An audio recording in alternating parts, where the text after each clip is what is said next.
Hello there. Testing new game. Received this one from the developer and it's called the Innsmouth Case. So here we go. I had to switch off music and let's begin.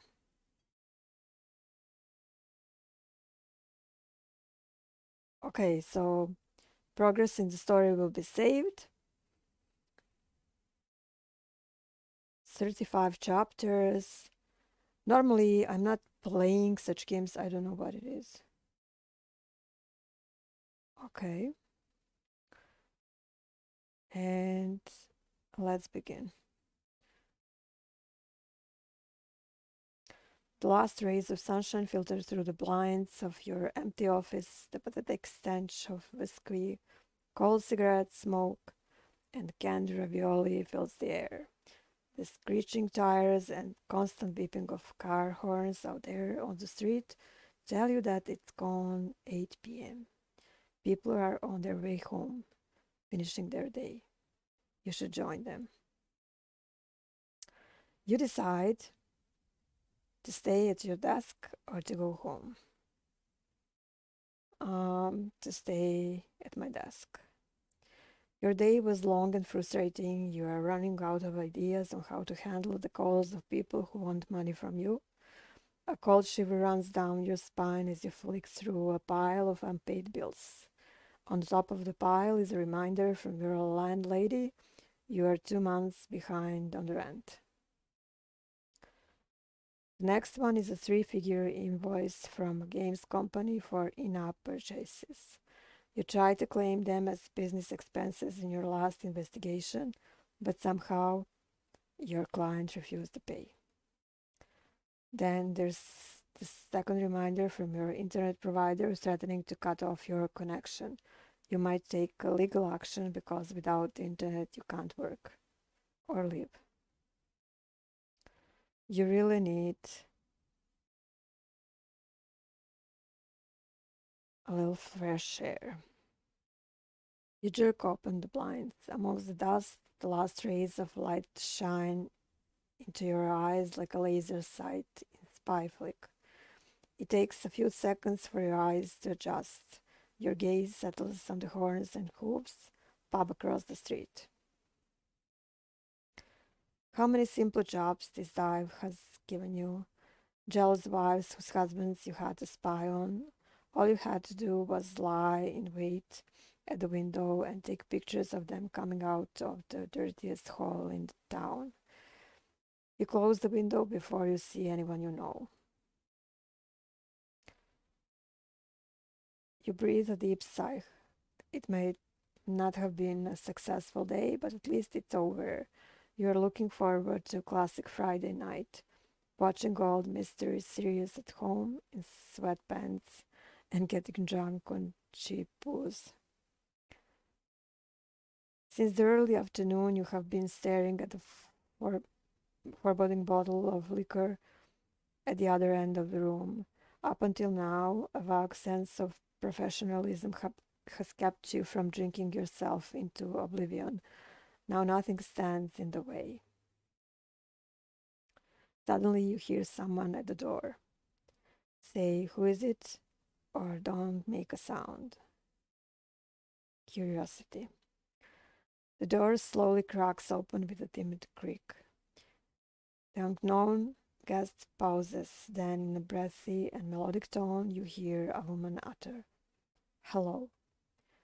Your insides cramp. You suddenly realize that you haven't cleaned your office, at least at all this year.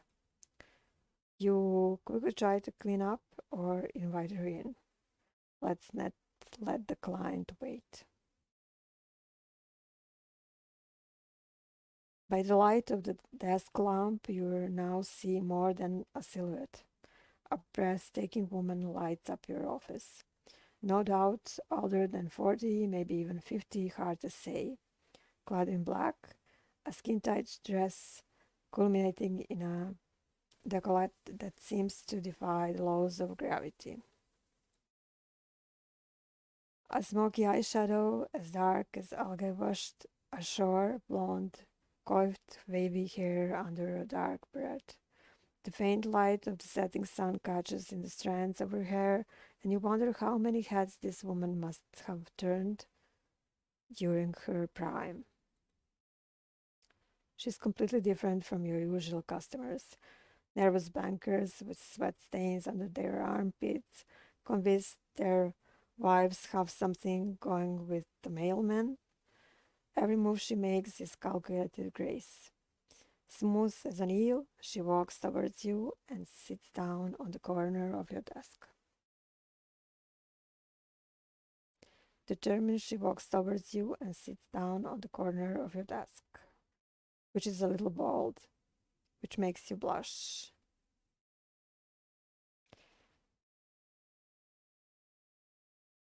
Which is a little bold without asking you first, but as a professional, you are not giving anything away.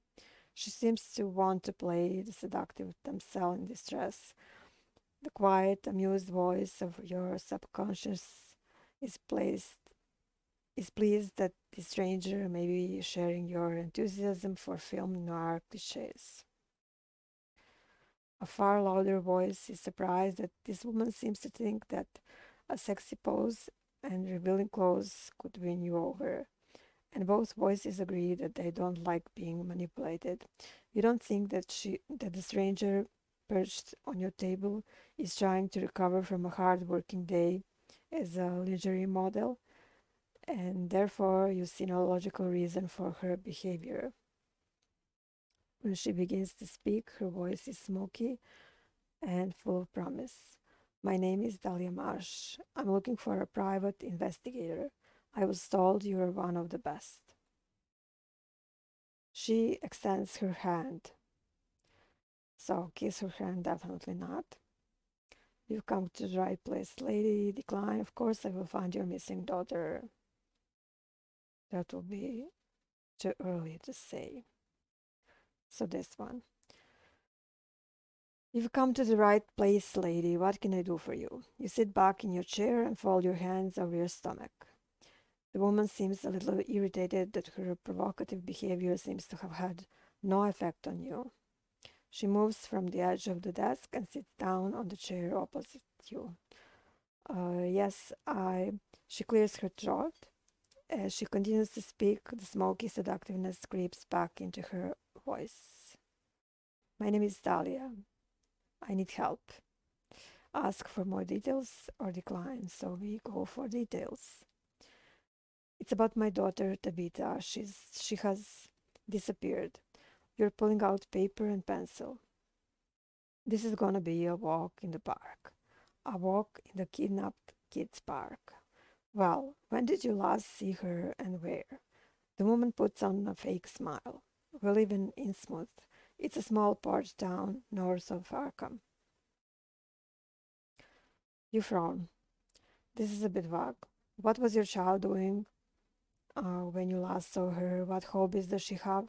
Oh, kid stuff. They just run around and uh, play with their yo-yos, that sort of thing. Dahlia nervously combs her hands through her hair. Does your daughter have any friends? Yo-yos? What about her father? What does your daughter look like? So we go with what about your father? What about her father? What about Tabitha's father? Are you separated? Often children reappear with family members. Talia smiles sadly. My little one can't swim well enough for that yet. Your pen remains on the same spot on the notepad. What was that supposed to mean? Dahlia is about to continue. Let her talk or dig deeper. Excuse me, but you're struggling to find the right words to respond to such a cryptic statement. What the hell do you mean by that? The kid can't swim enough? Dahlia turns up her nose. She doesn't seem comfortable with you asking personal questions. Still, she responds. Oh, just an old saying in our village. She smiles, but it doesn't reach her eyes. Dahlia turns her gaze away from you and looks dreamily, no, longingly out of the window. Her father was a fisherman, like most in the village, A few years ago, he went out to sea but never returned. His boat was washed ashore weeks later.